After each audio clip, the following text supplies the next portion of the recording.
Isso aí. Tem um colega aqui que estava muito interessado nesse tema de hoje, né? A dupla função da linguagem.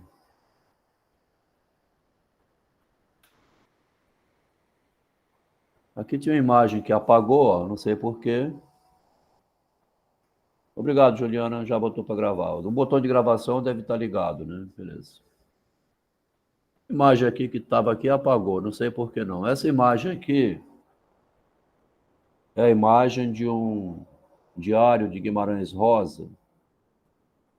Estou fazendo questão de lembrar isso, a gente já mostrou anteriormente, não custa nada mostrar de novo.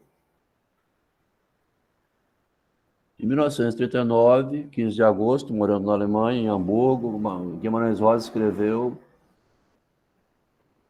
No diário dele, ele escreveu o seguinte: não pretendo ler mais Machado de Assis a não ser nos seus afamados romances, contos. Talvez também o começo do Dom Casmurro, do qual já li crítica que me despertou a curiosidade. Eu não pretendo mais lê-lo por vários motivos. Acho antipático de estilo, cheio de atitudes para embasbacar indígena, lança a mão dos artifícios baratos, querendo forçar a nota de originalidade, anda sempre no mesmo trote pernóstico, o que torna tediosa a sua leitura. Há trechos bons, mas mesmo assim inferiores aos dos autores ingleses que serviram de modelo. Quanto às ideias, nada mais do que uma desoladora dissecação de egoísmo, dissecando egoísmo, né? E o que é pior? Boa noite, Roberto. E o que é pior? Da mais desprezível forma de egoísmo. O egoísmo dos introvertidos inteligentes. É o introvertido inteligente egoísta. Basta, basta, basta. Chega de Machado de Assis. Lá do alto do pedestal, né, o diplomata que fala 6 línguas, né, o Guimarães Rosa, inclusive russo, além do alemão, francês, inglês, né? Diplomata tem que falar, né? A diplomacia. Olhando de cima para baixo, viu o Machado de Assis como isso aqui que ele escreveu, tá? Vê só que interessante o que, que é o Narciso quando ele está numa posição que se acha superior, tá? É um perigo isso, né? Eu sei que se você for olhar na biografia dele, todas as obras de Guimarães Rosa surgiram depois de 1946, 7 anos após esse desprezo pelo Machado. Quer dizer, o Guimarães Rosa, quando ridicularizou o Machado, terminou por descobrir a segunda e talvez a mais importante função da linguagem.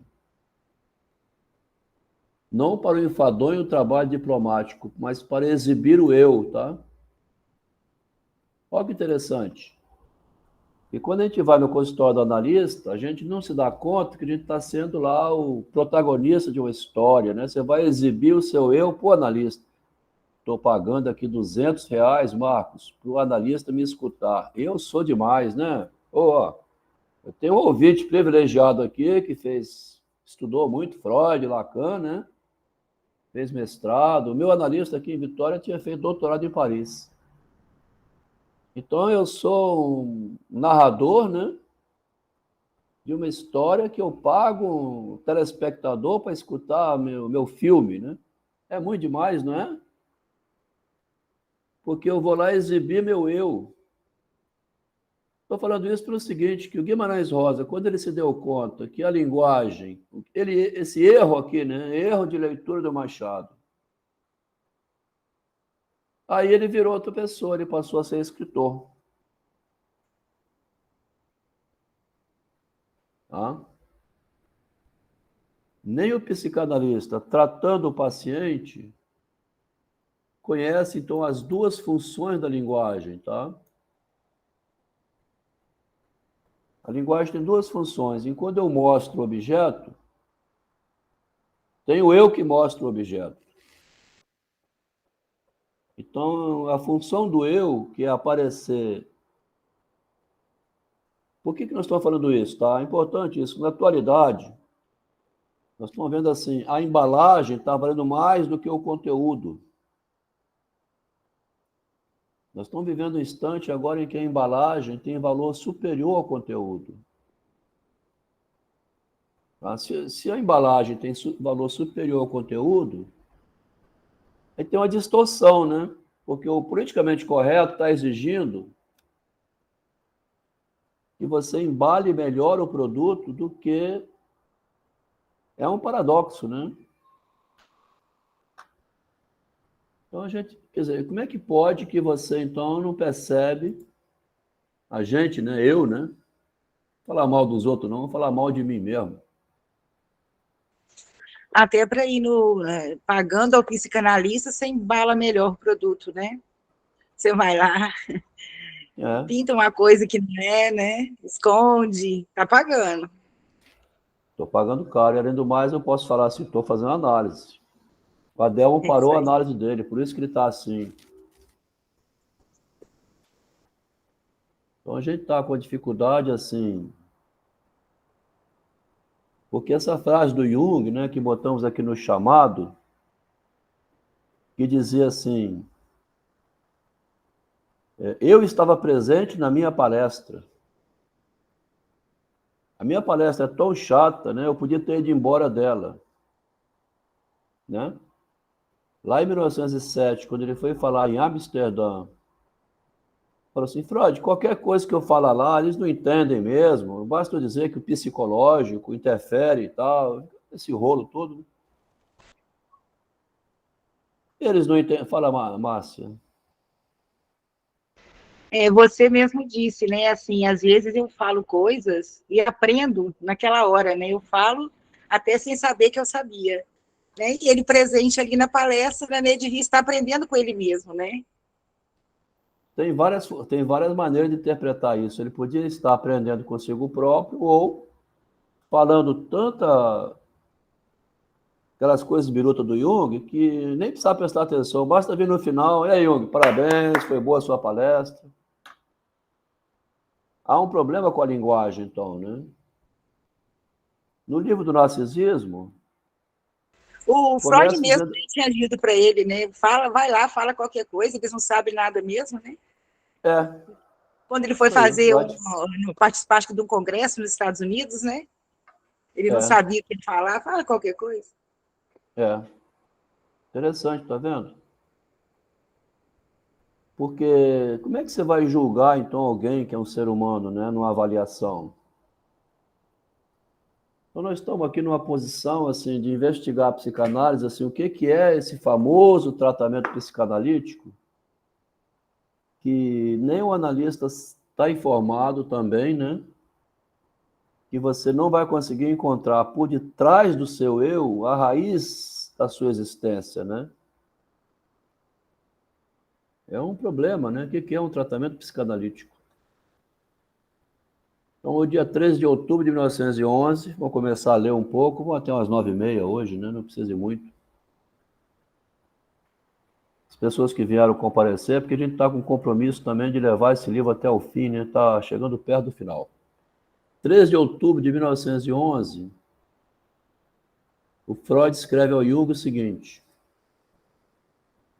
para seus momentos de solidão militar, porque o Jung estava servindo o exército, né? A gente estava vendo aqui, né? Atrás, ele reclamando que ele estava lá fazendo um serviço muito sujo, né? De cuidar de desinteria, parte corporal, né? Ele queria cuidar da parte espiritual, a parte mais nobre. Para seus momentos de solidão militar, enviou a seguinte contribuição às nossas conversas sobre o material de Gilgamesh. Embora eu não conteste a interpretação de Gilgamesh e Eabani como homem e sensualidade grosseira, ocorre-me que tais pares, constituídos por um nobre e um complemento vulgar, em geral irmãos, são um motivo costumeiro no patrimônio lendário e na história da literatura. Dom Quixote e Sancho Panza. Aqui o Freud vai começar a investigar esses pares, né? A dupla. Da onde vai surgir a ideia de duplo. Dentre as figuras mitológicas, avultam em primeiro lugar os Dioscuros, um mortal, outro imortal. Olha aqui que ele põe bonito, ó. O Freud, quando escreve isso, dá a impressão que o Freud, quando escreve isso aqui, ó,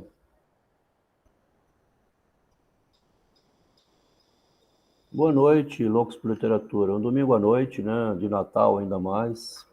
Obrigado por ter vindo. Vamos agradecer o pessoal que está presente aí, né? Abriu mão de algum encontro familiar para... Ele chama aqui o seguinte, os Dioscuros são, então, um mortal e um imortal, tá? O Freud menciona isso aqui, parece que ele não está sabendo o que está falando, Márcio, ó. Porque o duplo mesmo é assim, é o corpo físico, né? E o eu, que é um abstrato desse corpo. Isso que é o duplo, né? Feliz Natal, para quem está morando em Fortaleza, né? Então ele fala assim, vários pares de irmãos ou gêmeos do tipo Rômulo e Remo, um é sempre mais fraco e morre antes do outro. Olha só que fala aqui, Márcia. Um é mais fraco e morre antes do outro, né? É ambíguo, ó. O corpo também é mais fraco, né? Morre antes da imagem. Ou a imagem pode morrer antes do corpo, né? Em Gilgamesh, esse motivo... Por isso que a linguagem que fala de uma coisa fala de outra, tá? Serviu de base para representar a relação de um homem com a própria libido, também, ó. É o Freud que está escrevendo aqui, né? A relação do homem com a libido sua, que é a libido do eu, né? Eu, quando me apresento, é um eu libidinal que está falando, né? Um eu amoroso, assim, quer comover, ainda mais um discurso comovente, né? Muito, assim, do palestrante que faz a retórica para o auditório ficar bem inflamado de sentimento, né? Então, tem a feição do duplo. Esses velhos motivos são constantemente reinterpretados, inclusive em termos astronômicos, mas onde residirá a verdadeira origem deles? Onde está o começo? No que toca ao motivo em pauta, a resposta é simples. O gêmeo mais fraco, que morre primeiro, é a placenta, o nascido após. Quem lembrou isso foi a Solange, inclusive disse que estão fazendo agora pílulas de placenta, né? Meu irmão gêmeo, então, é a minha origem umbilical na minha mãe. Então sempre tem esse duplo, essa parceria.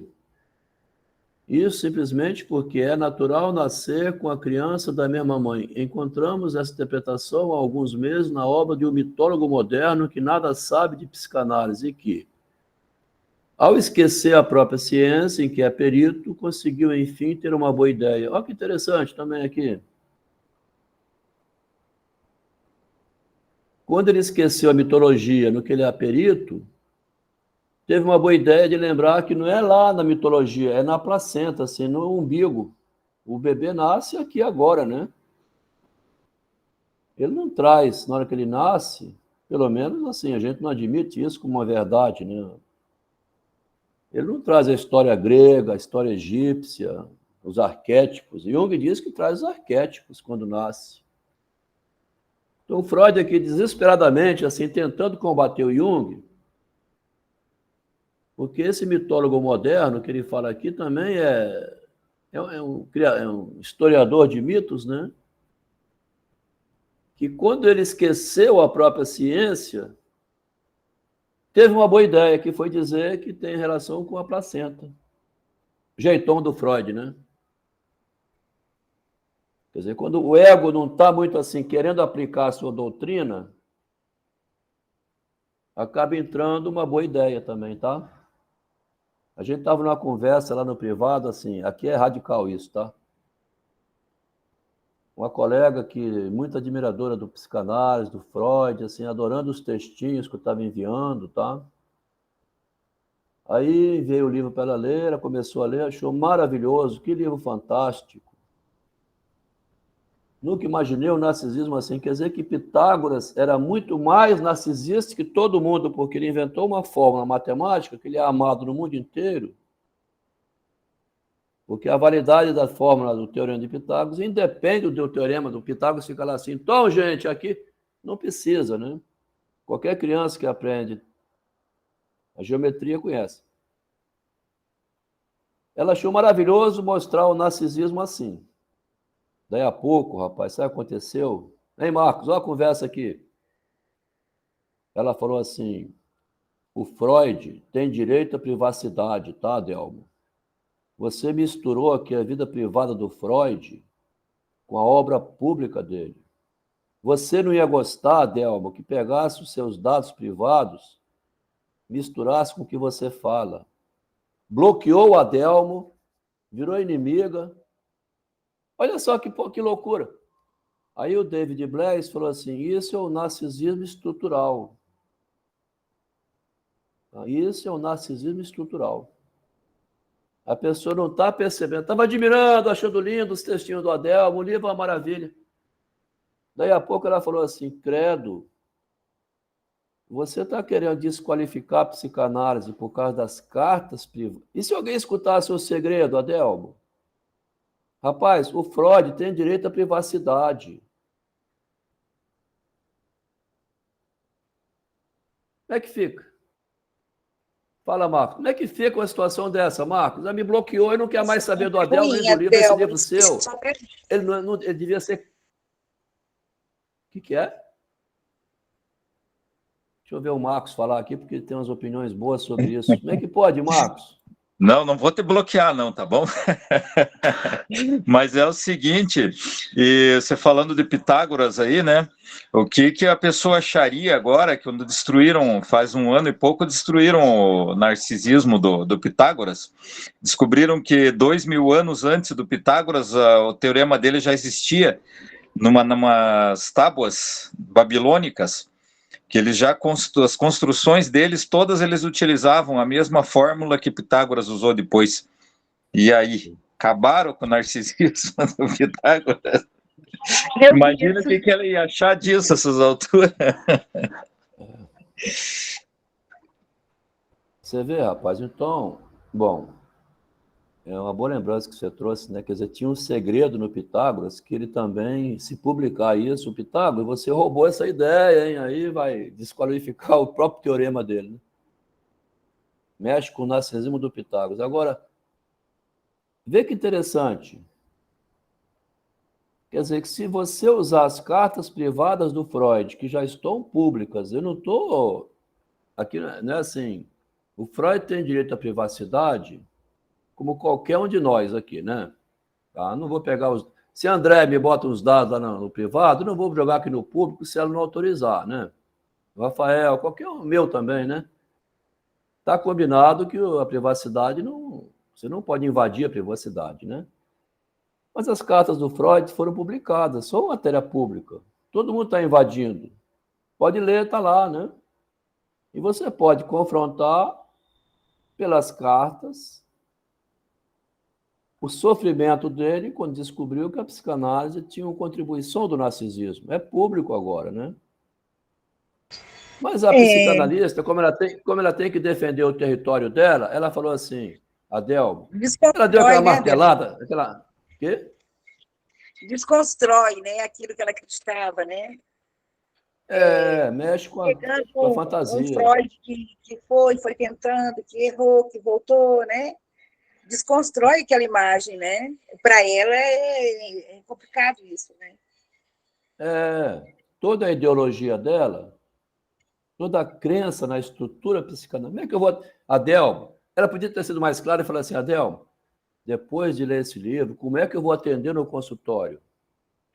Porque eu acho assim, Adelmo, quando provoca, por exemplo, você não está falando dela, da imagem dela, né? Mas você está falando de onde ela investe o libido, né? E é o mesmo que falar dela, porque o objeto, né? Quando você investe né? Hoje está sendo chamado assim, discurso identitário. Tem um nome que criaram agora para isso. O discurso identitário é você identificado a comunismo, a PT, a Bolsonaro. Então, se mexeu com a psicanálise, mexeu com a moça. Aí ela bloqueou e tal. Mas o interessante é assim, que a pergunta mexe no íntimo, né? Ela podia, então, falar assim, Adelmo, depois que eu ler esse livro, como é que eu vou atender no consultório? Essa que é a questão que mexeu com ela. Como é que eu vou atender com essa minha arrogância toda, assim, toda a minha teoria? Eu vou para o consultório esvaziado agora. Agora eu não acredito nem em mim mesmo. Agora eu não entende? Fala, Rafael. Você apertou o botão, Rafael? Pode falar aí, rapaz. A sua opinião é importante. Rafael Bernardon é psiquiatra, né? Primeiramente isso. Então, diagnóstico de doido aqui para todo mundo. Véspera de Natal. Ô, Adelmo, eu estou lembrando da nossa amiga, uma amiga que tinha no grupo, né, psicanalista, de Niterói, acho que é de Niterói, não vou citar o nome, né, mas que quando se falava, né, de Freud, lá, de qualquer coisa, era uma ofensa, né, a ela mesma, né, você lembra? Comprou uma briga, né? É isso aí. Boa noite, Elias. Então, assim, ô Elias, que cabelo é esse aí, rapaz, de soldadinho? Você cortou só assim, né, em volta, né? É porque você quer mostrar que tem em cima, né? Parabéns, hein? O cabelo ficou bonito. Elias Leite. Fala, Marcos. Quer dizer, então, que não pode mostrar a criptonita do Freud, então, é? Ah, isso aí, né? Mostrou a criptonita, o Freud sente dor. Mas aí mostrou também a da analista, né? Que é tipo assim, agora, como é que eu vou conseguir atender no consultório se esse discurso é somente um semblante, uma maquiagem? A linguagem é uma maquiagem da realidade, tá? É doloroso demais, né? Então, esse duplo aqui apareceu na frente dela, tá? Quando ela viu o livro... Fala, Marcos. É exatamente aquilo que você falou, né? O apego a determinado título, né? Porque se você for pensar, por exemplo, né? Eu sempre converso lá com você sobre Einstein, que eu li bastante coisa dele. Então, se você pensar que por eu conhecer a vida privada lá do Einstein, como é que ele foi, as dificuldades que ele teve, que era péssimo em matemática, que teve que ser ajudado para poder desenvolver, você dizer que toda a teoria da relatividade dele era um lixo por causa disso, por causa da vida privada dele, é um absurdo, né? Quer dizer, se você não tiver a capacidade de separar a ciência, todo aquele material que foi colhido, tudo aquilo que foi desenvolvido por Freud, por Einstein, seja por quem for, cara, é absurdo isso, né? Então você tem que saber separar as coisas, né? Mas você poder aprender como que houve aquela construção é essencial, né? Eu sempre converso com você que toda a minha leitura é precedida de buscar o autor antes lá, né? O que ele era para eu poder entender o que ele vai escrever, né? Porque senão não faz tanto sentido assim, né? Da onde apareceu, de repente, esse autor com essa magia toda? É isso aí, quer dizer, né? Então, mas quando tem uma identificação à imagem, uma identificação muito, discurso identitário muito violento, se você mexe com a pessoa, mexe com a teoria, a pessoa, ele corta você da relação. É um problema isso.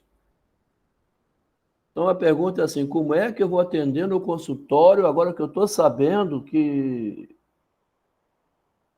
a privacidade do Freud está envolvida na teoria dele? Se você não consegue mais atender sabendo disso, se você achava que a psicanálise era mesmo uma coisa igual a religião, assim, que Deus existe, que tem cura, né?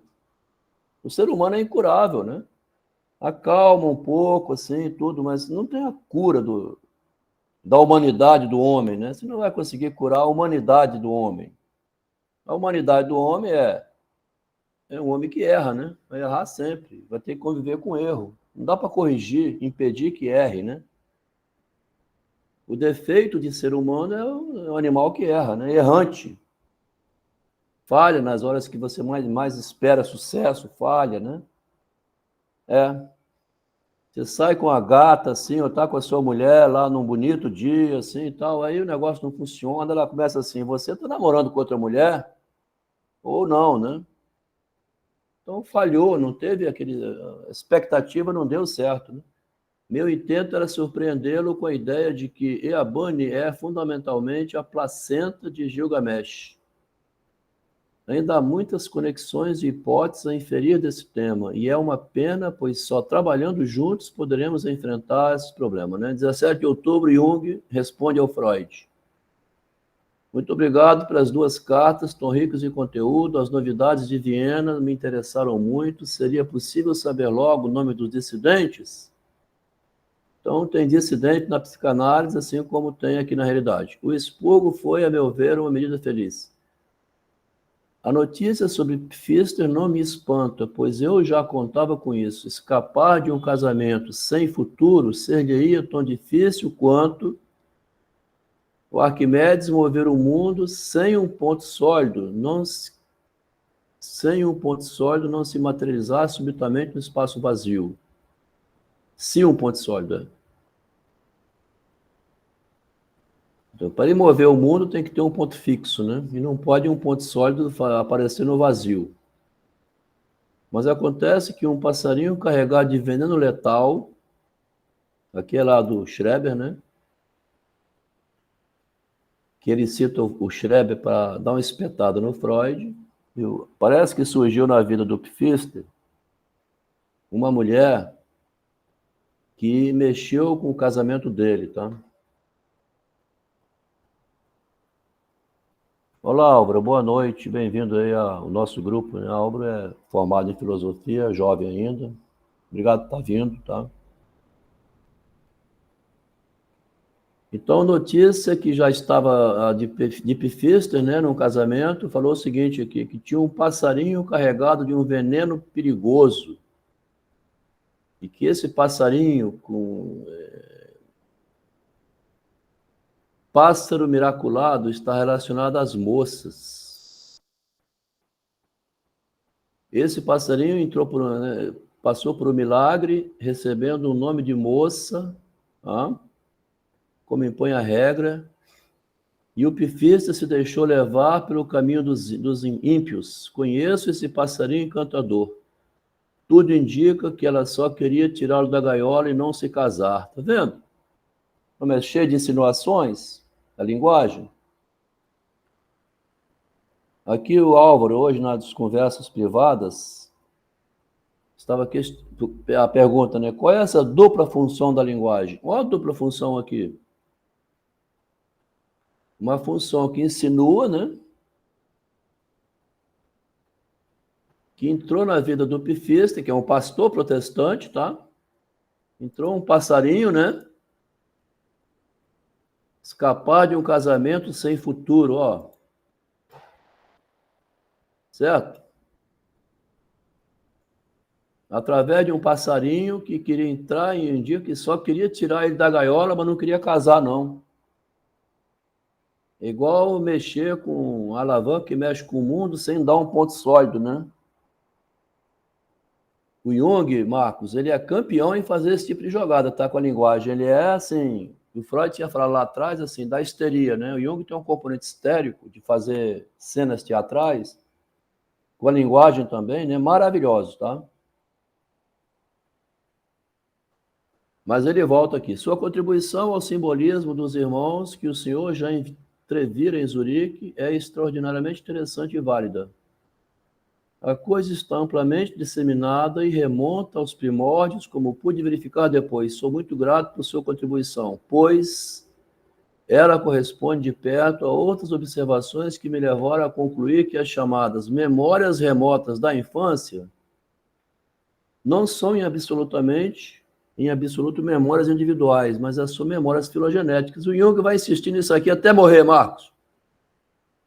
Ele não abre mão de que as memórias da infância vêm do passado, dos arquétipos.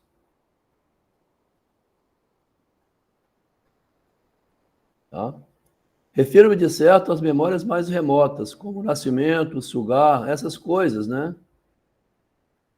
O ato de chupar, quando a criança nasce, ele diz que é memória filogenética, instintiva, né? É verdade que tem, mas não é simbólica, né? A criança não faz aquilo por ensinamento. Há coisas que só de um ponto de vista intrauterino se tornam explicáveis. Boa parte do simbolismo da água, bem como o envolvimento, o entranhamento, que parece vir acompanhado de estranhas sensações epidérmicas, cordão umbilical, âmnio. Ainda agora, minha filha Ágatli tem sonhos assim, intimamente relacionados a certos mitos negros de nascimento.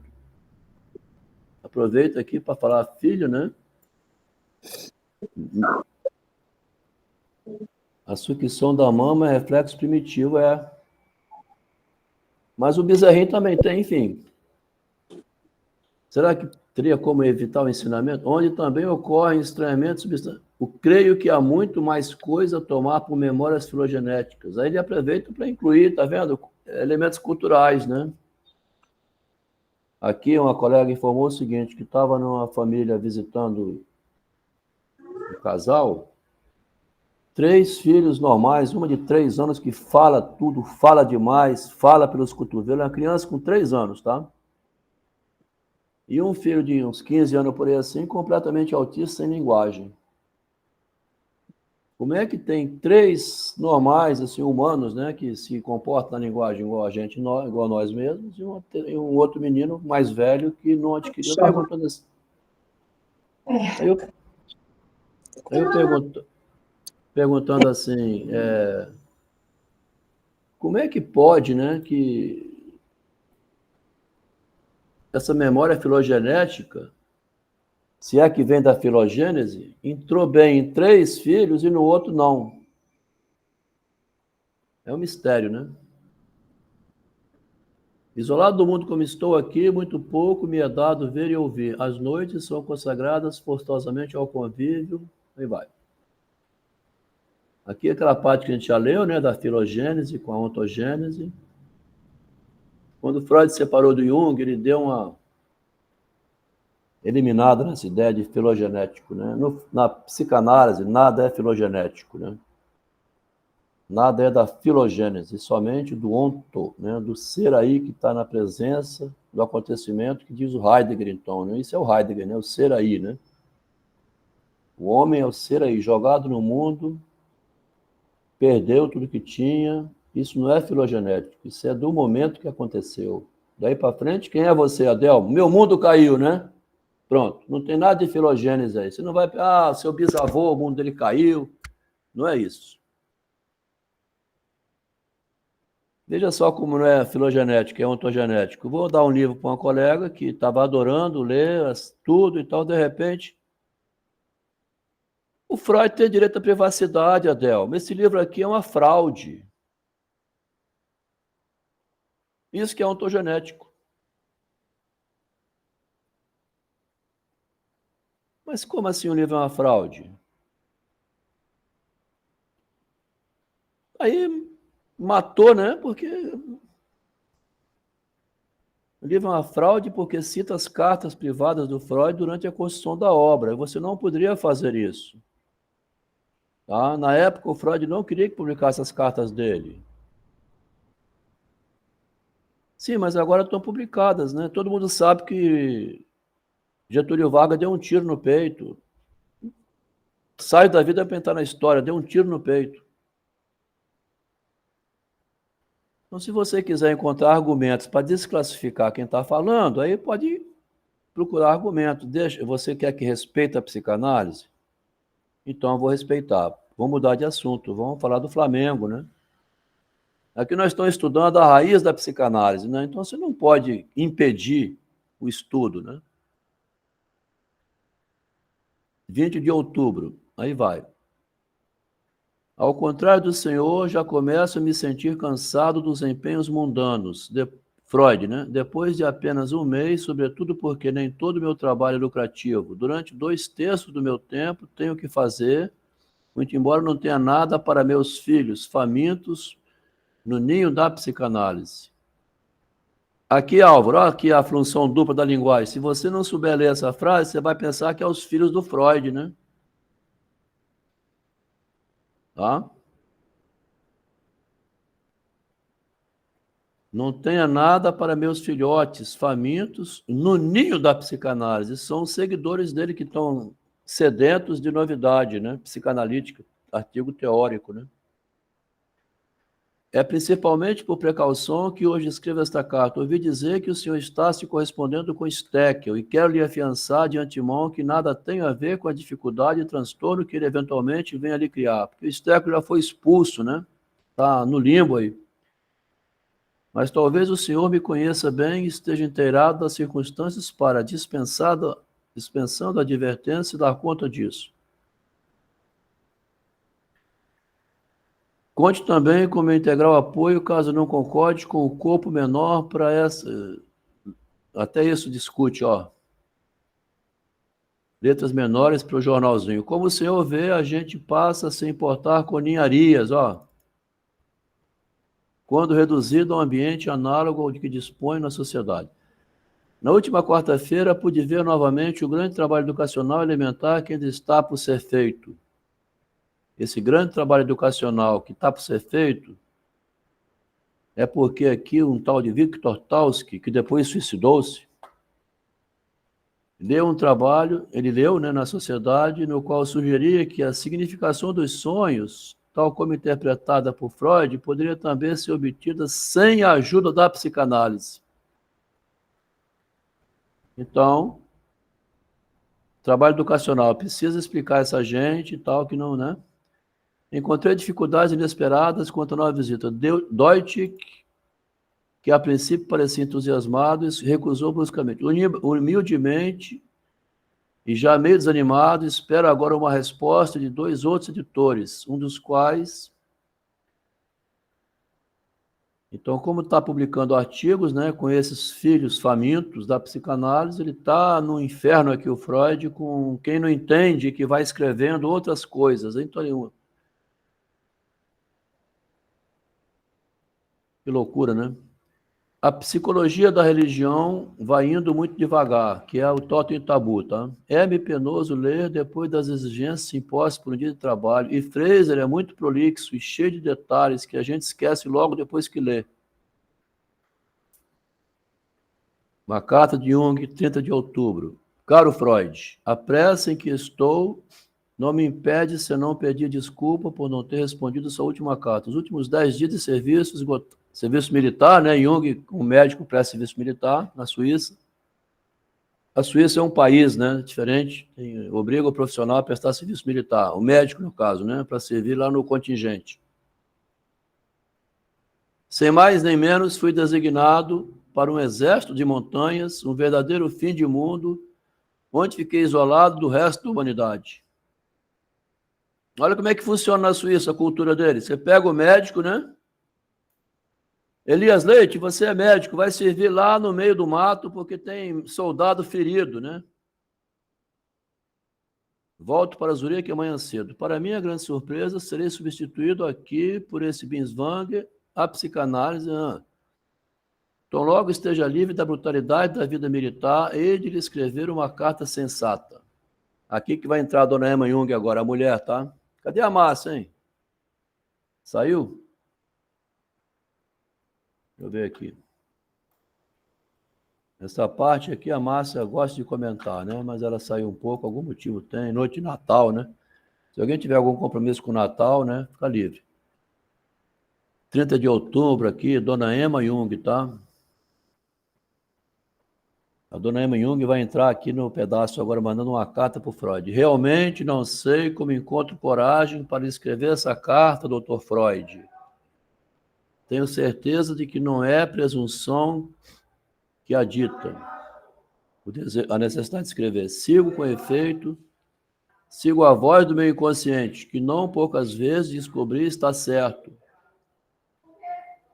Daqui a pouco ela vai mandar outra carta mais para frente e vai dizer assim, meu inconsciente me enganou. Aqui ela diz que a voz do inconsciente está certo. Daqui a pouco ela vai dizer, meu inconsciente errou. Espero que não me leve a dar um passo errôneo. E deu. Desde sua visita atormentada pela ideia de que sua relação com meu marido não é o que poderia ser e julgando que assim não devo continuar, decidi-me a tentar fazer o que estiver ao meu alcance. Não sei se me engano ao pensar que o Senhor não concorda inteiramente com o livro de Jung, tá?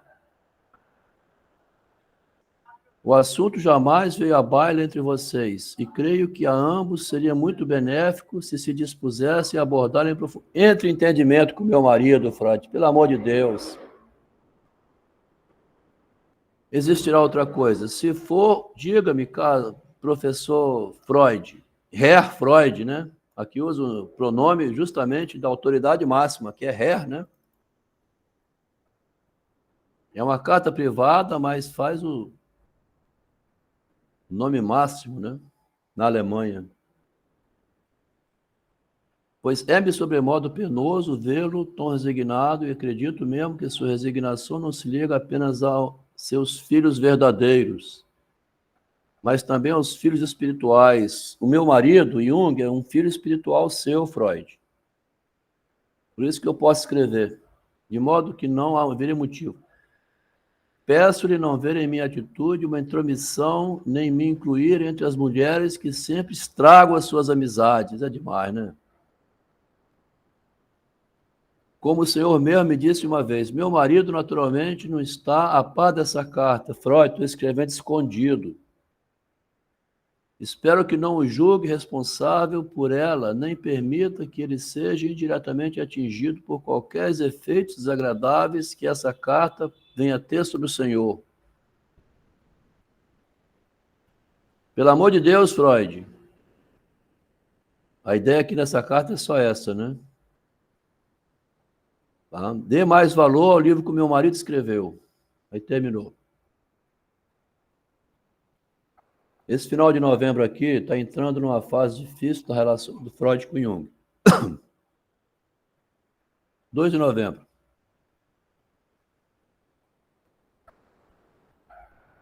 Caro amigo Jung, folgo em saber que o senhor está de novo em casa e não mais brincando de soldado, ó. O que é, afinal, uma ocupação das mais idiotas. Que esta carta seja, pois, uma saudação à sua volta. Estou certo de que a sigla que o senhor cunhou em serviço, criou uma sigla lá no serviço dele, né, se tornará de uso universal. Não há muito o que dizer, mas aí vão alguns lembretes. Gostaria que o senhor figurasse no jornalzinho, né, com comunicado de direção central, e que o Hickley enviasse a lista de sócios, aí começa uma burocracia dos jornais. Tá? A essa altura, 4 editores recusaram a nova revista, e menciono os 4. Na semana que vem, espero estar em entendimento com ela, aí é sobre as publicações, né? Será que foi o avatar de Jung que entrou na esposa dele? Boa pergunta, hein? Também não me ocupei incondignamente no decorrer do mês findo. Aqui de novo ele entra com a metáfora dos filhos aqui, Álvaro. Os filhotes estão de bico aberto. Pelo menos os filhotes que não moram em casa, né? Os de fora de casa, que são os filhotes que estão aprendendo psicanálise, igual o Álvaro aqui hoje. O Álvaro é um filhote, aquele filhotinho assim que fica de bico aberto, mas é um filhote de fora de casa, não é do meio psicanalítico. Os filhotes estão de bico aberto, esses filhotes que não conhecem a psicanálise. Os filhotes de casa ainda têm com que saciar a fome. Álvaro, veja bem, Álvaro. Verdade, não a conheço. Álvaro, veja bem, se você, que é estudante de filosofia, que né, terminou o curso, formou-se em filosofia, não compreender, não, né? Não estiver atento a essa dupla função da linguagem, que o Álvaro chegou um pouquinho mais tarde, é um rapaz jovem de 25 anos, né? O que interessa aqui é assim, vamos tentar aqui uma coisa. Opa. Aqui, ó, Álvaro, mesmo quem chegou depois, é um tema complexo, tá? A gente está lendo aqui, Álvaro, o que eu enviei para você no privado, aquela figura do Diário de Guimarães Rosa, quando ele vai com o porrete em cima de Machado de Assis. Por que ele vai com o porrete? Vamos falar sério, tá? O Guimarães Rosa era um diplomata na Alemanha, em Hamburgo, né? No meio de gente culta, tá? Aqui o Heidegger estava vivo, né? Imagina só a filosofia, todo aquele ambiente nobre. E a gente sabe que o Machado mostra os podres todinho da sociedade, né? Ele mostra o avesso, né? O lado negro do ser humano. O Machado mostra sempre o demoníaco, né? Vem que você dá o golpe no outro, tá? Então, no meio dessa erudição toda, né? O Guimarães escreve no caderninho dele assim: boa noite, Solange. Chegou no momento aqui que você vai gostar de ver essa parte. O Guimarães Rosa, então, na Alemanha, escreve no caderninho dele: não pretendo mais ler o Machado, tá? Machado só fala da perversidade, assim, um lado horrível da gente. Não pretendo mais ler o Machado por vários motivos. Acho que ele é antipático de estilo, cheio de atitude de embasbacar o indígena, lança a mão de artifício barato, querendo forçar uma nota de originalidade. Ó, pega muito pesado, né? Guimarães Rosa, um diplomata, com aquele uniforme de terno e gravata, no meio dos eruditos lá, atendendo o governo de outros países, e vendo que um maior escritor brasileiro, né, força a nota de originalidade, querendo ser inventivo, tá vendo? Ainda sempre no mesmo trote pernóstico, há trechos bons, mas mesmo assim inferiores, quanto a ideias de secação do egoísmo, e o que é pior, da mais explosiva forma de egoísmo, o egoísmo dos introvertidos inteligentes. Chega de Machado de Assis. 7 anos depois, publica. Então, Guimarães Rosa é aquele profissional que vê a linguagem, como diz aqui na frente, ó, a linguagem somente como objetiva, né? E não simultaneamente cheia de pegadinha. Tá? Aí, quando ele viu que a linguagem é para ser pegadinha, o Guimarães Rosa, é isso que é a linguagem, né? Eu ficar me promovendo, né? A linguagem para promover o eu, virei escritor.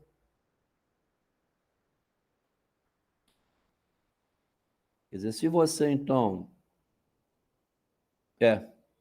30 e poucos anos, em 1939, ele estava com 31 anos, bem lembrado. Ele nasceu em 1908, né? 1939 tinha 31 anos, mas era muito inteligente, estudioso demais, né? Conhecia 6, 7 línguas.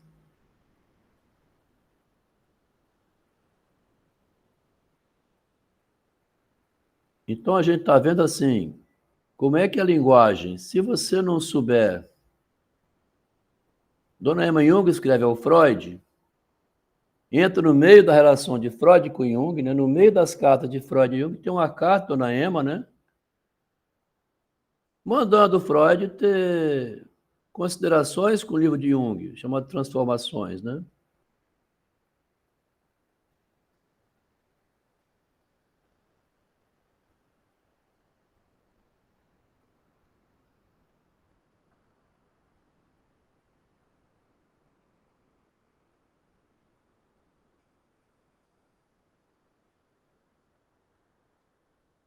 Vou voltar aqui porque é a carta anterior, né? Ela mandou uma carta, depois logo mandou outra, né?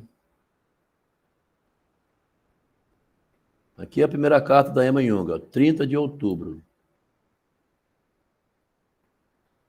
Em 2 de novembro, quer dizer, 31, dia 1, dia 2, 3 dias depois, o Freud escreve para o Jung. Caro amigo Jung, folgue saber que o senhor está de novo em casa e não mais brincando de soldado. Já lemos, né? Então ele falou aqui essa frase que eu fui lá buscar o Guimarães para lembrar aqui com o Alberto, né? O Álvaro, né? Falando Alberto, né? Álvaro Azevedo. Álvaro Azevedo, você com esse sobrenome e Álvaro de Azevedo, com esse nome, você tem que ser um grande escritor, tá bom? Você fez filosofia, né? Já que o nome pesa, né? Agora você tem que carregar o seu... Se você não mudar de nome, você vai ter que se tornar escritor famoso, hein? Álvaro de Azevedo, né? Porque ele falou uma frase aqui com sentido duplo, ó. Espero um dia ser assim. Você já escreve bem pra caramba. Os filhotes estão de bico aberto, pelo menos os filhotes que não são esses que moram dentro da casa da psicanálise, né? Os de casa ainda têm com que saciar a fome, pelo menos vai lendo o que eu publico. Minha psicologia da religião dá um trabalho medonho. Se o prazer é pouco, as dores do fazer nascer, né? Passam da conta. Sinto-me, em suma, abatido. Fisicamente também não estou bem. A velhice não é um delírio vazio, ó. E um senhor resmungão merece ser morto a tiro e sem piedade. Dá um tiro no Freud. Continuando, né? Caro professor Freud, Jung escreve. Aqui é Jung, né? Os primeiros dias depois da minha volta lá da servir o exército foram totalmente ocupados por trivialidades. Só agora consigo tomar fôlego. Discuti com o Hickling a situação do Zentralblatt. Aí ele fala: pessoas parecem sentir muito à vontade sob um dominador ou um tirano. Foi por pura preguiça que o homem inventou o poder. Tá vendo? Bonita essa frase do Jung, né? A maioria das pessoas parece sentir muito à vontade sob um dominador ou sob um tirano. Foi por pura preguiça que o homem inventou o poder. Tá vendo que frase fantástica? Quer dizer, quando a colega leu o livro, achou que estava tudo muito bom, aí descobriu que tinha havido invasão de privacidade do Freud e desqualificou o livro, ela estava muito satisfeita sobre um dominador, um tirano, que é a própria teoria psicanalítica, né? Os conhecimentos formais do Freud, né? Muito bem acomodada debaixo da doutrina. Foi por pura preguiça que ela se submete a essa doutrina, né, que é o poder. Pura preguiça, porque se ela quiser, né, ela tem que duvidar um pouco dessa doutrina. Como o livro invade a privacidade do Freud, ele falou assim, Adelmo, aí bloqueou o Adelmo, né? Não vou ler mais seu livro, esse livro seu usou de informações privilegiadas sobre o Freud que você não podia ter usado. Ah, é? É. A maioria das pessoas parece se sentir muito à vontade debaixo de uma doutrina, de um tirano, né? E fica preguiçoso ali debaixo, né? Não vai pesquisar mais nada, né? Minha mensagem para esse jornalzinho será na primeira oportunidade. As últimas semanas de serviço militar tornaram-me impossível todo qualquer trabalho, resmunga, né? Aí porque tem uma disputa aqui entre o Iarbuch e o Zentralblatt, né? Com a saída do Adler, esse Zentralblatt diminui de importância, né? A Zentralblatt preencheria um objetivo mais valioso se publicasse artigos didáticos elementares. Quando o Adler foi embora, ficou o jornal.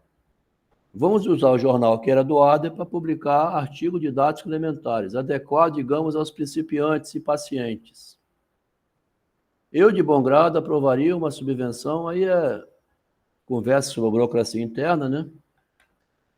Aqui aparece uma notícia interessante, tá? Essa notícia é interessante. O Rank, que nasceu em 86, é jovenzinho, ele vai fazer 25 anos. A sua idade aqui, Álvaro. Otto Rank era um mecânico, né, que o Freud viu nele um gênio. Álvaro, se você for um gênio, eu vou pagar você um curso, tá? O Freud viu no Otto Rank um gênio e pagou um curso de filosofia para ele. Tá? Em 1911, o Jung, lendo aqui o Rank, né? Caro Freud, o Lohengrin de Rank é excelente. O que é o Lohengrin?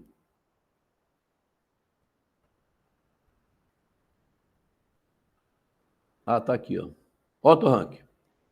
nasceu em 84. Foi um ilustre psicanalista que, por muitos anos, foi reconhecido como um dos colaboradores mais próximos de Freud. Em 1912, defendeu a tese de doutorado em filosofia titulada Lohengrin, que é considerada a primeira tese baseada nos estudos psicanalíticos da Universidade de Viena. Em sua tese, Rank analisa e interpreta a lenda de Cavaleiro de Lohengrin, personagem das lendas de Arthur, né, Rei Arthur, que inspirou Wagner a compor uma ópera romântica em 3 atos. Isso significa que Rank foi um dos primeiros pesquisadores a estudar a mitologia por meio da aplicação do método psicanalítico. Tá? Então, começa a surgir no Yearbook artigos de escritores geniais dentro da psicanálise. Aquela turma iniciante foi saindo, né? Vai começar a relacionar vários artigos que ficaram depois para a história da psicanálise, né? Ele fala aqui. E menciona a segunda parte do livro dele, que vai ser publicado em 1912, ainda não está pronto, de qualquer modo, devo adiá-la para janeiro. Aí entra a segunda carta a Dona Emma aqui, tá? 9 horas. Segunda carta. Solange, se você estiver acompanhando, veja aqui a Dona Emma Jung escrevendo para o Freud.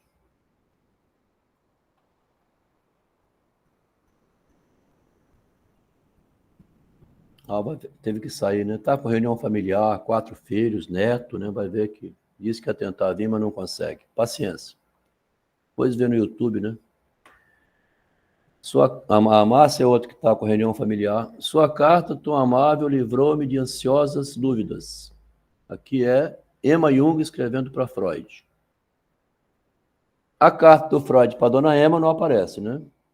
Aquela carta anterior, Freud respondeu. E ela diz aqui, a sua carta, tá? Ela reporta que o Freud escreveu para ela a carta, respondendo à carta anterior. Dizendo, eu temia ter cometido uma tolice. Agora, naturalmente, estou muito contente e agradeço de todo o coração a generosa acolhida que deu à minha carta e, particularmente, a boa vontade que o senhor demonstra em relação a todos nós. Como fundamentação de minha suspeita, devo dizer, antes de mais nada, que não se trata em absoluto de coisas conscientemente percebidas. O senhor nem sequer permitiu que sua dor de dente justificativa perfeita para qualquer mau humor nos condoesse. Se falei das transformações, foi sobretudo porque sabia com que ansiedade o meu marido esperava sua opinião. Várias vezes ele me dissera estar certo de que o senhor não aprovaria o livro, preocupando-se muito, por conseguinte, com o seu veredito, né? De certo, isso era apenas um resíduo do complexo de pai ou de mãe do meu marido, né? Que provavelmente é resolvido nesse livro, que me faz ser autor, então, uma autoridade, né? Pois, na realidade, meu marido não precisaria se impor com a opinião dos outros, se importar com a opinião dos outros, desde que se convença de que alguma coisa está certa. Se ele tivesse segurança, não precisaria a opinião de ninguém. Está vendo que interessante aqui, Marcos? Não precisaria se importar com a opinião dos outros, desde que se convença que alguma coisa está certa, né? Talvez tenha sido bom que o senhor não reagisse de imediato, já que isso apenas contribuiria para reforçar o relacionamento pai-filho. A segunda razão foi dada pela conversa na primeira manhã depois de sua chegada, quando o senhor me falou de sua família. Ouviu, então, dizer que seu casamento estava há muito tempo amortizado. Olha o que a Dona Jung, Dona Emma fala aqui para o Freud.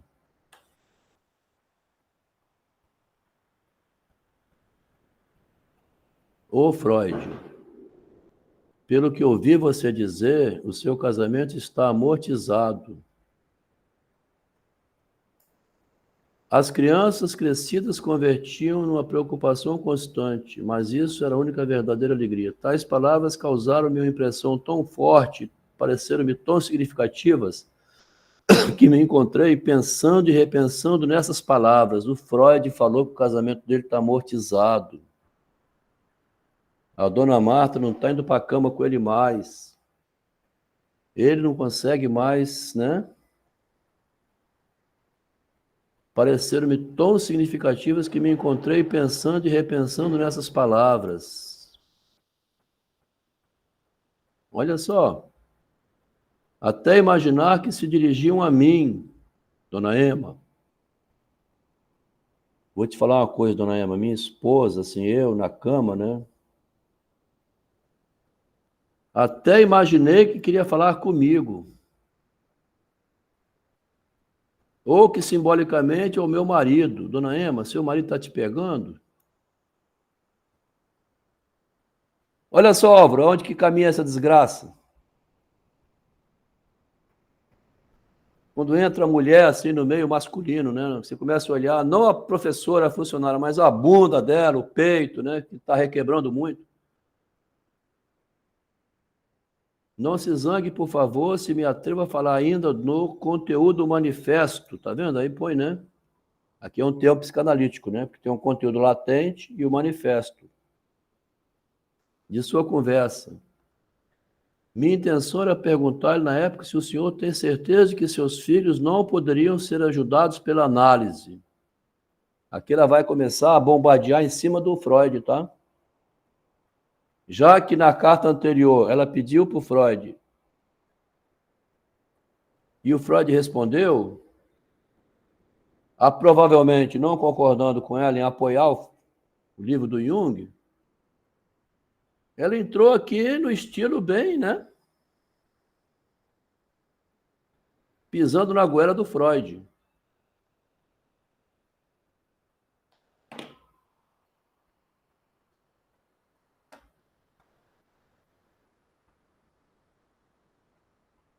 É difícil, quer ver que interessante que ela fala? Porque o Freud tem um filho masculino gay, né? Aquele que ficou com a pedra no gelo lá, que fugiu.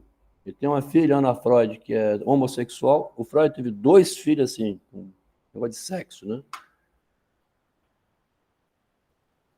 É difícil, então ele fala, né? Seus filhos não poderiam ser ajudados pela análise. Freud, se você tratasse seus filhos, eles não seriam homossexuais, né? Se pensa em como é difícil se desligar de um pai comum, entende-se que a situação dos filhos de um grande homem não pode ser cômoda. Aí ela começa a pegar assim né? Sobretudo quando esse homem, como o senhor mesmo disse, tem uma ponta de paternalismo. A fratura da perna do seu filho não se enquadra aqui? Quando levantei essa questão, o senhor disse que não tinha tempo para analisar os sonhos dos seus filhos. Aqui é os filhos ideológicos, tá? Porque o Freud não quer analisar sonho de nenhum seguidor dele, né? Se alguém aqui no grupo mandar um sonho, Adelmo, analisa meu sonho. Aí eu falei assim, não, enfia esse sonho no rabo, aí vai levar para puta que pariu, não vou analisar o seu sonho por nenhum. O senhor disse que não tinha tempo para analisar o sonho dos seus seguidores, né, seus filhos ideológicos, porque tinha que ganhar dinheiro para que eles pudessem continuar sonhando. Ó, você sabe de uma coisa, Marcos? Essa Emma Jung, ela é muito mais analista do que o próprio Freud, tá? Ela entrou aqui na vida privada do Freud, já que teve abertura, para falar isso aqui, ó. O senhor disse que não tem tempo para analisar os sonhos dos seus seguidores, porque tinha que ganhar dinheiro para que eles pudessem continuar sonhando.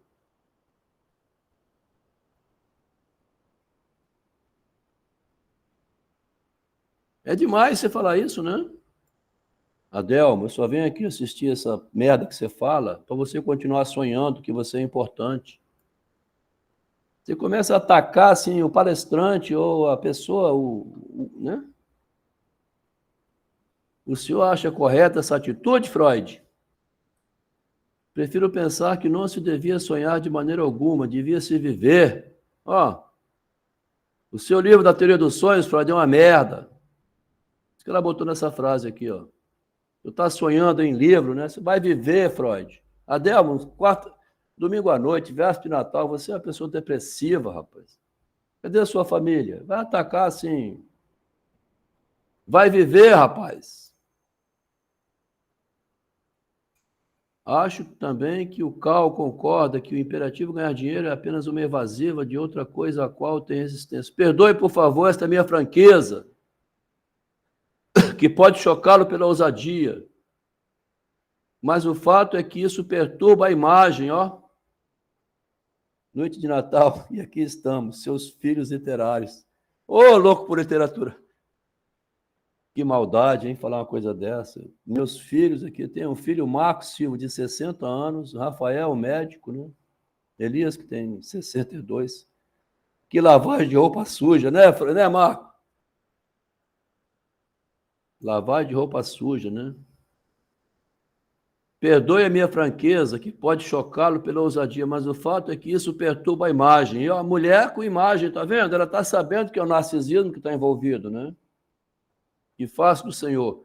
Porque, de certo modo, não posso harmonizá-lo com o outro lado de sua natureza. Isso significa muito para mim.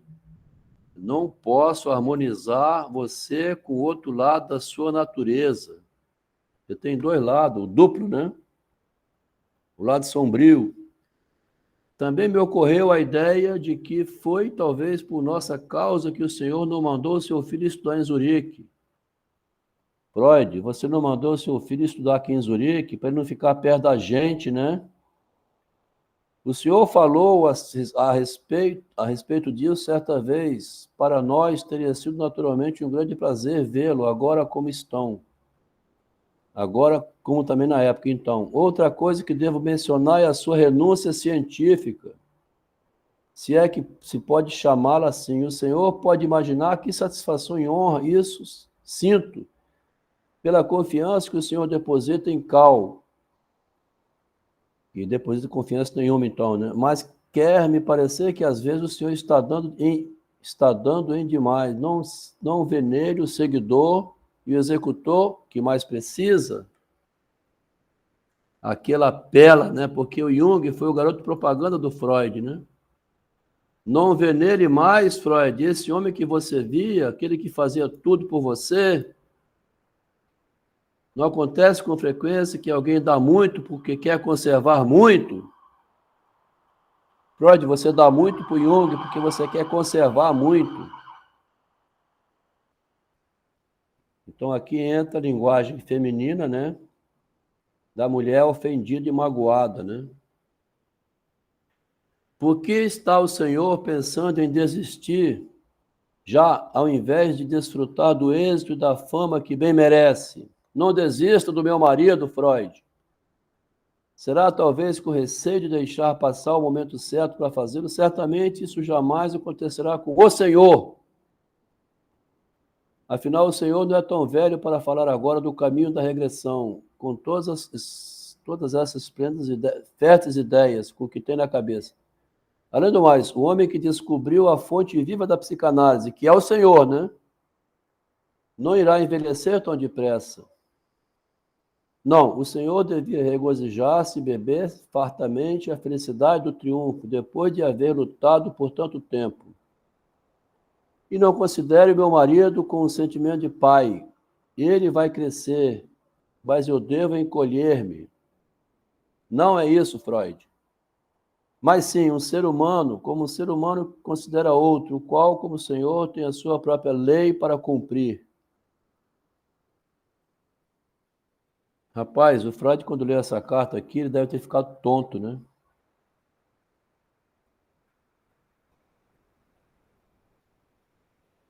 Porque é assim também, quando você confidencia com alguém alguma coisa, torna-se amigo confidente, Álvaro. Se você é amigo confidente de alguém, aquela pessoa depois pode vir com aquilo tudo contra você, tá?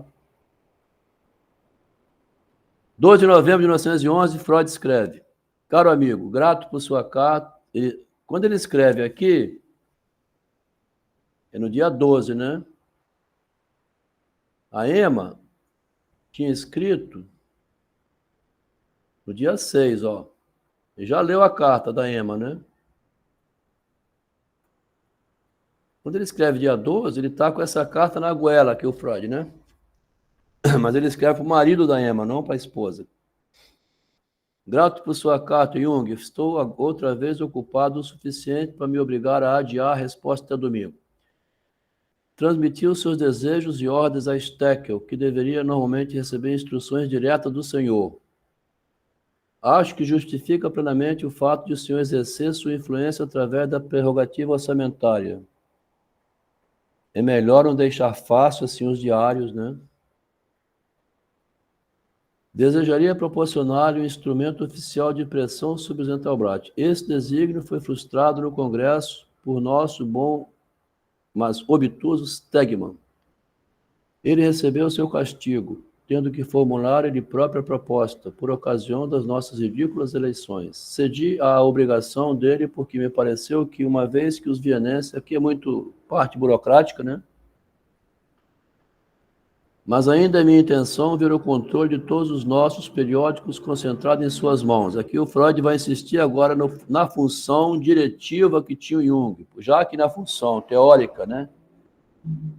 Vai começar a haver uma divergência que vai arrebentar com tudo.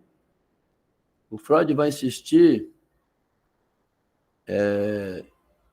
que ele dê instruções diretas, que ele seja o chefe, que ele se comporte como o chefe da psicanálise, né? Porque ele é o presidente do movimento, né? A psicanalítica. Então ele vai ver se pelo menos a função da burocracia você exerce, Jung, porque a função de teoria, meu filho ideológico você não é mais. Foi isso que a Emma escreveu, tá? Nessa renúncia científica à colaboração do Jung.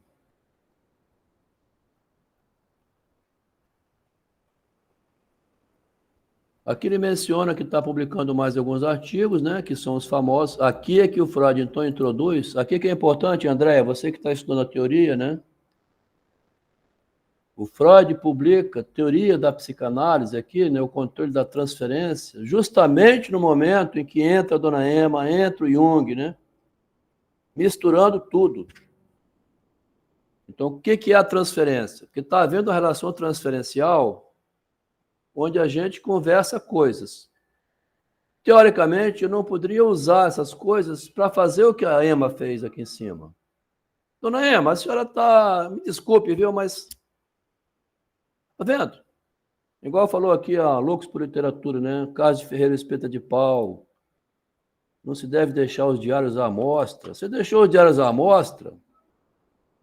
40 anos, eu nunca me interessei por esses diários, né? Mas depois que fez uma loucura, diz assim, eu morei 40 anos com um psicótico, me dá esses diários aqui, que agora eu vou, ou dou um tiro na cabeça, ou você me dá esses diários. Ele me deu o diário. Então, aqueles diários que estavam ali, da minha esposa, a vida inteira escrevendo, a neurose dela, a loucura de mulher, né? Eu nunca me interessei por ler aquela merda. Quer dizer, veja bem, você tem uma relação transferencial, aí ele fala aqui assim,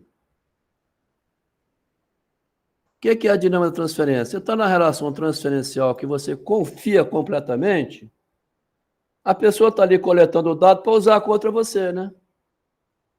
Na relação transferencial no consultório do analista, o analista, supostamente, ele vai acolher os dados, não para publicar na rua, falar com todo mundo, fulano no meu escritório, ele falou isso. É loucura isso aí, né?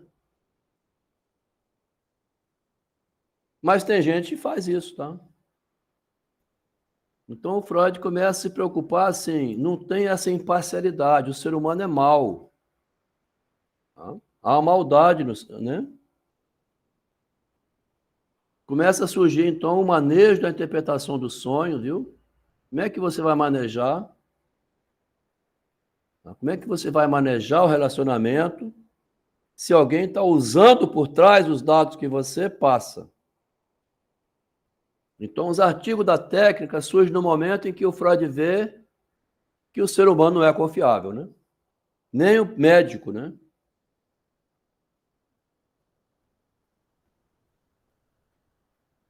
O médico trabalha em segredo de justiça, tá? A ética profissional da medicina não vai dizer assim, eu fiz uma cirurgia na vagina da senhora tal, ela casou com alguém e não informou ao marido, quer dizer, ele não vai falar isso aí nunca, né? Ou uma cirurgia não sei aonde, né? Segredo profissional, supostamente, né, tem uns comitês de ética aí, né, no meio para controlar isso, né? Então, o Freud introduz os artigos que vão orientar o profissional para ver se ele parece que não sabia dessa mínima ideia, né? Bom, aqui nessa carta, então, tá? Então, os artigos, André, assim, eles estão relacionados com o momento que o Freud está vivendo. Ele está descobrindo ali, né? Quando a Emma manda essa carta para o Freud está descobrindo que ela está usando dados privados, né? Aqui na carta, né? O que ele disse? Ouviu dizer que seu casamento estava de há muito amortizado, entre aspas, e que não restava senão morrer. Ela usou isso numa carta, né? Para ferrar o Freud. Tá? E os seus filhos não fazem análise, né? Bom, aí o Freud vai escrever para o Jung dizendo o seguinte, veja bem. Parte mais importante aqui, né? Primeiro, o Freud começa a publicar artigos para alertar, né, do método perigoso. A psicanálise é um método perigoso. Você passa informações que a pessoa pode usar contra você. Você vai no consultório do analista, você está achando que pode falar tudo. Daí a pouco que você falou lá, você escuta a sua vizinha falando. Mas como é que você ficou sabendo disso? Você não sabia, não? O seu analista fala para todo mundo.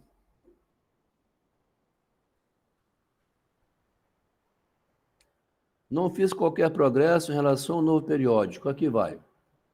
Essa carta, que está no livro do Filosofia do Narcisismo, né?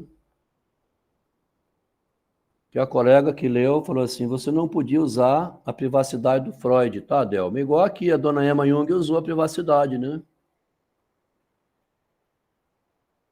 Tá? Então, o livro, A Cruel Filosofia do Narcisismo, ela é cruel no sentido de tirar um pouco o misticismo também. É importante tirar, né? O psicanalista não é esse Deus todo. Aqui é que o Freud vai entrar pisando na goela do Jung. Olha aqui, essa carta é a mais importante, né? Uma das melhores obras que li, novamente, li pela segunda vez, que eu já tinha lido e não tinha entendido. Aqui, Álvaro. Olha o que o Freud fala aqui, Álvaro, imagina que você fosse o Freud. Você leu o livro do Jung, tá? Mas você não entendeu direito. Aí você foi ler nova. Deixa eu ler de novo aqui. Me dá esse livro aqui. Deixa eu ler aqui. Parei um pouquinho. Aí começou a ler outra vez, tá? Que ele chama então um famoso autor. Está escrevendo para o famoso autor que é o Jung, né? Uma das melhores obras que li. Aqui o Freud então usa o veneno contra, tá? Ele publica o artigo da técnica, né? E você não pode usar o segredo, mas ele também usa aqui, tá? Que aproveita uma carta privada para furar o olho do Jung, né? Uma das melhores obras que eu já li de um famoso autor, essa obra de merda aqui, né? Que é puro plágio de Freud. Nessa obra, muitas coisas são tão bem expressas que pareçam assumir uma forma definitiva e, sob essa forma, imprimem-se na memória. Então, é tão bem escrita que a pessoa fica com aquilo impresso na memória. Convence o leitor, tá? É uma obra muito bem escrita, convence o leitor. Às vezes tem a impressão de que o seu horizonte tem sido por demais limitado pelo cristianismo. Uma obra, então, que parece uma obra religiosa do cristianismo. E, por vezes, o autor parece estar mais por cima do material do que por dentro. Porque o Freud vem ao contrário, é de dentro do que por cima. Mas é a melhor coisa que esse promissor ensaísta escreveu até agora, embora possa fazer melhor no futuro. Freud aqui fazendo um prognóstico do futuro, porque, de fato, depois, futuramente, o Jung passou a escrever melhor ainda, né? Na parte referente aos dois modos de pensamento, que são os dois princípios, né, que o Freud tinha entregado ao Jung para ler, o Jung pegou e copiou e botou no livro dele. Na parte que se refere aos dois modos de pensamento, deploro a sua extensa leitura. Gostaria que tivesse dito tudo com suas próprias palavras. Cada pensador tem o seu próprio jargão e todas aquelas traduções tornam-se tediosas, porque o Jung pegou o artigo do Freud, floreou bastante, mas é o mesmo artigo. A gente já leu esse artigo aqui, né? Por outro lado, sinto-me satisfeito que os muitos pontos que estão de acordo com coisas que eu já disse, ou gostaria de dizer, uma vez que esse autor é o senhor mesmo, né? Eu li uma obra de um famoso autor, esse autor é o senhor, então aqui entra a ironia, né? Continuarei mais diretamente, admito. Para mim é um tormento pensar quando concebo aqui ali alguma ideia que possa estar tirando algo do Senhor ou apropriando-me de algo que poderia muito bem ter sido adquirido pelo Senhor. Álvaro, vê que frase aqui, tá? Olha só essa frase. Depois você quer, eu te mando ela no privado para você ler. É um tormento pensar quando concebo aqui ali uma ideia que possa estar tirando essa ideia de algo que veio de você e não de mim mais. Algo que poderia muito bem ter sido adquirido pelo Senhor e que o Senhor está adquirindo de mim. A frase na linguagem de Machado, isso aqui chama-se logogrifo, né? Ricardo, está acompanhando, Ricardo? Isso aqui é um logogrifo, né? Na linguagem de Machado de Assis, logogrifo é a linguagem que dá bando de Moebius, ela dá um giro. Isso que eu estou passando, eu estou tirando de mim para você, mas é o Senhor que está tirando de mim. Quando isso acontece, sinto uma perda. Comecei diversas cartas oferecendo-lhe várias ideias. Eu comecei várias cartas que eu ia oferecer ideias e observações para seu próprio uso, mas nunca termino essas cartas, porque isso me parece ainda mais indiscreto e indesejável do que eliminar as cartas. Por que, meu Deus, me permite segui-lo nesse campo? Isso aqui é a frase-chave, que a gente já vem bombardeando lá de trás, né? É claro que nós vamos bombardeando, porque a gente conhece o final do filme, tá? Assim, por que, meu Deus, que eu sigo o Jung? E vai seguir mais 2 anos ainda, hein? O senhor deve dar-me algumas sugestões. Ou seja, Jung tinha que falar para o Freud, Freud, pare de falar comigo, né? Seja meu inimigo. Mas provavelmente os meus túneis serão muito subterrâneos, serão muito mais subterrâneos do que as suas escavações. Olha só, Álvaro, o que ele fala aqui? Que os túneis que ele escava são túneis muito profundos e o Jung é superficial. Não tomaremos conhecimento um do outro, mas cada vez que eu subir a superfície, poderei saudá-lo. Saudações! Tira o cap, né? É uma boa deixa para encerrar esta longa carta. Preciso apenas acrescentar um sinceras, entre aspas. Daqui para frente vai virar só ironia, tá? Eles vão trocar farpa até o fim. Quando você vê um casal no relacionamento trocando farpa o tempo todo, é o casal Freud-Jung. O Machado tem 2 peças que troca farpa do início ao fim. O Machado escreveu com 23 anos de idade, em 1862, chamado Caminho da Porta e o Protocolo. Essas 2 peças teatrais nós já lemos, né? Quem tiver interessado, pega para ler. O Protocolo e o Caminho da Porta. O casal fica trocando farpa. Segundo a opinião que eu entendi do Machado, assim, o homem esperto serviria muito, aquele texto serviria muito para o feminismo atual, onde, quando a mulher vem, igual fez aqui a dona Emma, né? Ferrando com Freud, né? Batendo aqui no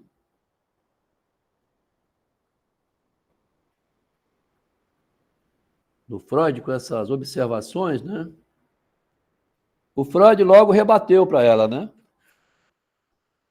E rebate agora para o Jung.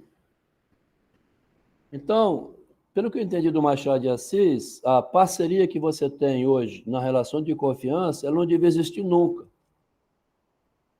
Do ponto de vista do feminismo atual, que quer a revanche histórica, a vingança da mulher contra o homem e tal, se for pensar por esse lado, inviabiliza a relação conjugal. Tá? Então, se você vê que a sua esposa é ideológica, né? Ela é assinante do feminismo, ela está na relação só para levar vantagem. Do ponto de vista, né, um pouco agressivo que eu estou falando aqui, assim. Então você fica atento, porque se você está numa relação dessa, você precisa estar atento, né? Só isso. Porque, meu Deus, que estou seguindo. Então a relação Freud e Jung é a relação Pílades e Orestes, né? Lá do Machado. Que é a relação Brás Cubas com o Lobo Neves, né? Um levando vantagem sobre o outro. O Senhor deve dar-me, então, sinceras, etc. Vamos ler mais uma carta e vamos parar por hoje. Aqui no dia... Essa é uma carta do dia 12, né? Vê que interessante. O ambiente estava tão ruim que no dia 13, provavelmente, Jung nem leu essa carta. Ele já mandou de lá para cá, ó. No mesmo... Né, para escrever no dia seguinte, né? Lá tinha costume de botar a carta no trem, né? Que a locomotiva levava. Então, 6 horas de distância, pode ter dado tempo de chegar a carta e Jung está respondendo. Quer ver? Vamos ver se ele usa termos aqui, né? Acho que não, dia 13, ó. Escrevo-lhe umas poucas palavras peças. Segue anexo um artigo de Bloiler. Então, é uma carta só de formalidade. Jung escreve no dia 14. Essa carta, sim, é uma resposta que o Freud mandou. Tá vendo? Vamos ler aqui. Vamos ler essa última hoje, vamos parar, né? É um ótimo aperitivo para a noite de Natal, né? Com a fraternização, Menino Jesus no berço, né? Todo mundo amor e tal. E aqui só veneno, né? Começar o ano de 2024 com bastante veneno, tá bem, Álvaro? Com a fraternização, irmão. Fique atento. Caro Freud, muito agradecido pela amável carta que acabo de receber. Amável, né? Estou adorando a sua carta, Freud. No entanto, a perspectiva fica para mim bastante obscura se também o senhor entra pela psicologia da região, que é Freud, né, está entrando junto com Jung, né? O senhor é um rival perigoso. Aqui começa a dar mais o nome aos bois, está vendo, Marcos? Aqui deixa de ser aquela ingenuidade, tá? O senhor é um rival perigoso. Se é que temos que falar em rivalidade. Assim, ainda assim, penso que tem que ser desta maneira. Daqui para frente é dessa maneira. Porque o desenvolvimento natural não pode ser detido. Nem ninguém deve tentar detê-lo. Meu desenvolvimento natural é em direção ao misticismo. Não é você que vai me segurar, Freud. Aqui o Jung começa a rebater, tá vendo? O Freud reprovou o livro do Jung, né? O que o Jung fala? Não adiantou nada. É meu desenvolvimento natural. Não vai ser detido e ninguém, nem o senhor, Freud. Nossas diferenças pessoais tornarão o nosso trabalho diferente, ó.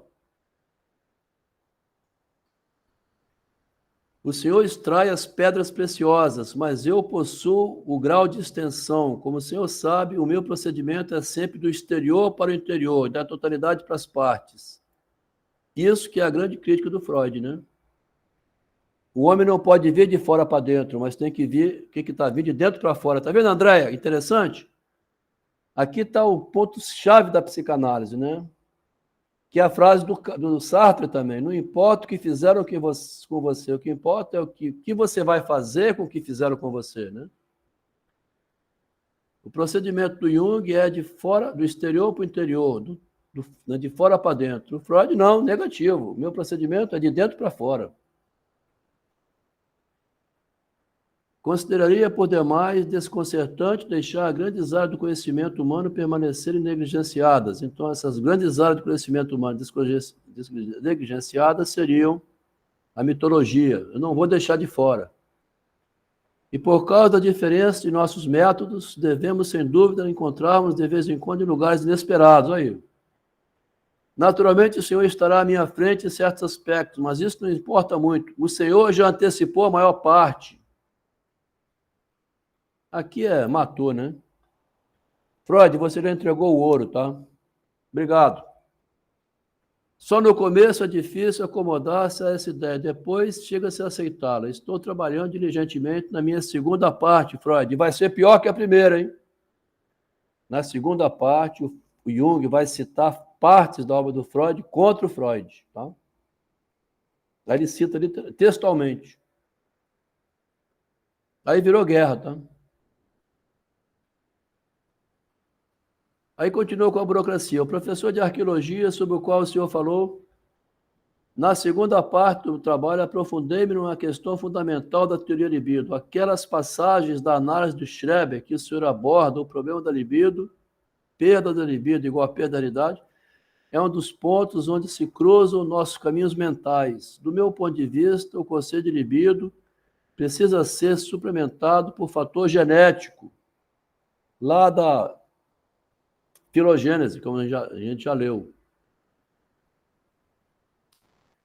Aqui fala mais alguma parte da burocracia. Eu próprio não sei mais o que fazer dos estudos experimentais. Mesmo assim, 2 deles irão aparecer no próximo número. Posso reduzi-los, mas os artigos, como diz Piorai, vale a pena incluir. Aqui eles ficam resignados à função de presidente, né, de dirigir o jornal.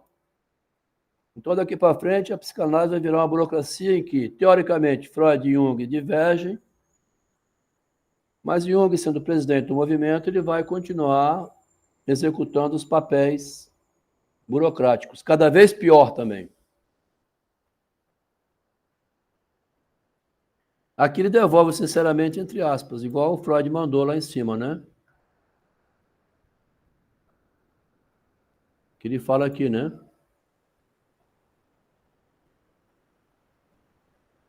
Sinceras, que não é nada sincero, tá? Perdeu a sinceridade. Então ele devolve sinceridade aqui também, ó. Não tem mais sinceridade. Corta a sinceridade. Vou parar por aqui hoje. Dona Emma Jung vai mandar mais uma carta. No mesmo dia que o Jung mandou aquela carta, a Dona Emma estava escrevendo uma carta apavorada agora, né? Tá? Cenas dos próximos capítulos. Vamos continuar semana que vem. O que a Dona Emma escreveu no mesmo dia, ó? Dia 12, o Freud escreveu. Dia 13, uma notinha. Dia 14, Jung escreveu, tá? Nesse mesmo dia que o Jung estava sentado escrevendo, a Dona Emma também estava sentada escrevendo. O que ela escreveu? Saberemos nos próximos capítulos da novela Freud, Jung e Emma. Gostou, Álvaro, aqui do teatro da véspera de Natal? 20 para as 10, vamos terminar um pouco mais cedo hoje. Álvaro, aqui é só veneno, tá, bicho? Lá no grupo de pensar filosofia, ali é gente que se faz de ingênuo, né? Assim, acreditando nas palavras.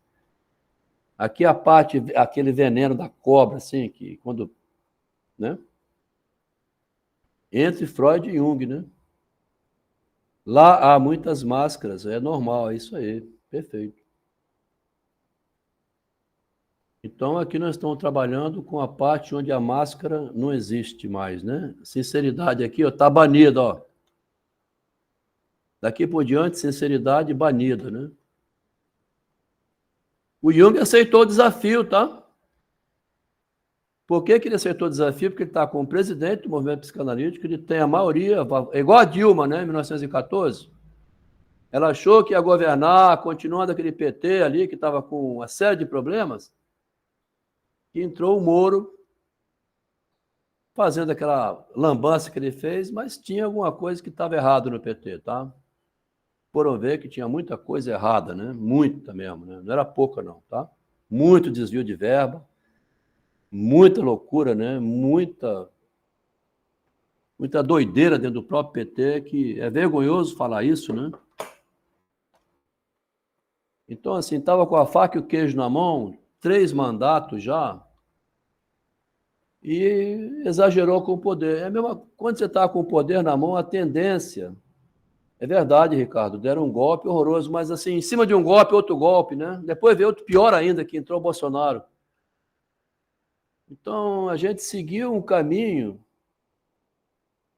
justamente daquela destruição, tá? Onde não há um acordo, né? Vamos sentar aqui? Aqui é a seguinte também, Ricardo, é bom lembrar assim, quando a Aécio Neves, no dia 14 de outubro de 1914, 5 horas da tarde, ele viu que tinha perdido as eleições, em vez de ele fazer uma oposição para em 2018 ele ganhar na urna, o Aécio Neves foi apostar no golpe. A gente que é mais maduro, que conheceu esse período, né, Elias?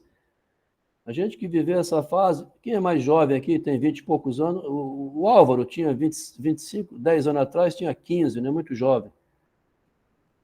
Quando a gente viu isso na televisão, quando bateu o martelo que a Dilma ganhou, o Aécio, que tinha perdido, falou assim, não vai ficar por isso.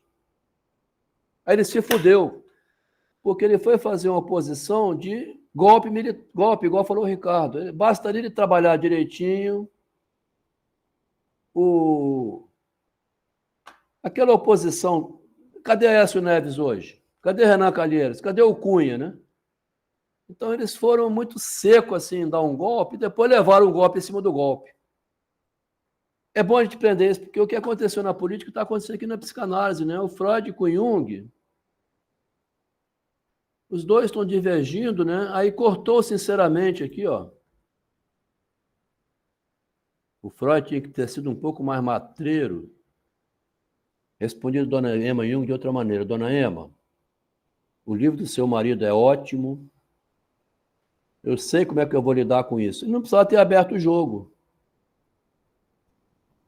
Negociava em casa, ali no espaço privado, assim, o Jung fica com o departamento psiquiátrico da psicanálise e vai aplicar lá Nis da Silveira, esse método aí de desenhar e fazer Schreber, né, dentro do manicômio. Deixa ele lá, a gente bota o departamento psiquiátrico da psicanálise e o Jung é chefe. Tá? Mas ele foi abrir demais para a Dona Ema, e a Dona Ema veio, aí pronto, aí criou esse problema, né? Terminar por aqui hoje. Quer dizer assim também, você nunca pode jogar totalmente aberto, né? Loucos por Literatura acompanha aí, né? Vai ser um livro autobiográfico de umas 1000 páginas. A pessoa Aécio colocou em dúvida a credibilidade das urnas. Isso aí. Ele começou o golpe por aí, botou em dúvida a credibilidade. Aí o Moro entrou junto. Cunha, né? Aí derrubaram a Dilma e depois derrubaram quem derrubou a Dilma. Entrou o Bolsonaro lá. No fim, veio a invertida. Então, você, quando está achando que vai levar vantagem sobre o outro, cuidado, né? Muito cuidado. É uma loucura, né? Agradeço a quem veio hoje, esteve presente do início ao fim. Aqui nós estamos fazendo um estudo psicanalítico bem profundo, leva em conta a política de sobrevivência, a política das relações humanas na atualidade, né? A confiança no analista, né? Fui no consultório da minha professora Tânia Prates, vou falar o nome dela aqui, professora da UFS, conversar pessoalmente sobre isso. Professora, não tem o que a senhora fazer para despublicar esse documento de que o marido é psicótico? Ah, Delmo, eu não... Tá vendo? Então, quando se sente poderoso demais, dá nisso. Só que a doutora Tânia não sabia que tinha todos os documentos na minha mão aqui para fazer um trabalho bem feito, né? Não vou também expor quem foi minha mulher por 40 anos, assim, a situação é vexame. É só explicar o seguinte, o feminismo também é um golpe, tá? Há um golpe no feminismo, assim como houve um golpe que depois levou de volta, né? Por sorte, essa experiência me deu uma leitura, assim, saiu da sombra, né? Um homem aqui que seria um engenheiro comum. O livro começa assim, autobiográfico. Um homem que nunca escreveu nada, nunca publicou porcaria nenhuma, aos 58 anos de idade. Começou a ver que a subjetividade, né? Enquanto você olha o objeto, Álvaro, igual a mesma coisa do Guimarães Rosa. Olha o que está acontecendo aqui também. Não é culpa sua se a pessoa que você confiou te traiu, tá? Porque senão não tem relação humana. Mas nem isso, não. É eu mesmo confiar em mim. Quando Guimarães Rosa se achou arrogante demais para condenar Machado de Assis, Daí a pouco ele viu tudo ao contrário, assim, eu que estou errado nesse julgamento. A linguagem não é para eu ficar aqui só atendendo diplomata. Aí ele publicou o Espelho, publicou um monte de livro. Pronto, aí o homem virou outro. Quer dizer, o próprio narcisismo em Guimarães Rosa nasce de um erro dele, né? De julgamento. Assim como aconteceu com o Drummond de Andrade, né? Que a gente já viu aqui, né?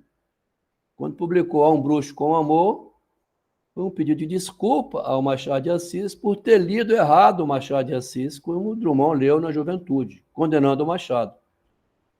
Então, se você não faz uma reflexão sobre os seus erros, o seu narcisismo está indo muito mal, né? Vamos dizer assim. A gente erra, né, permanentemente. Então, o narcisismo precisa fazer uma reflexão sobre os próprios erros.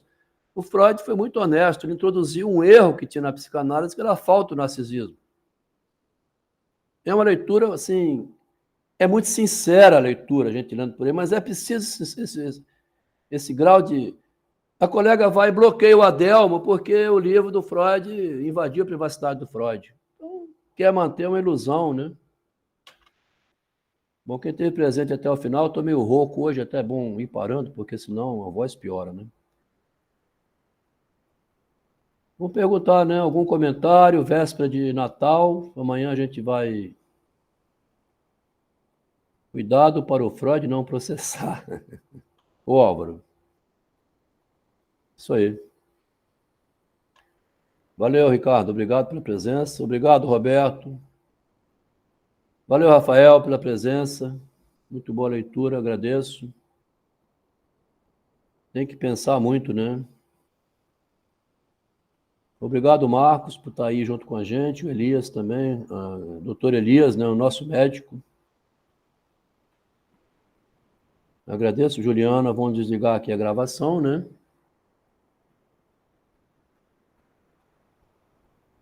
Feliz Natal, pessoal.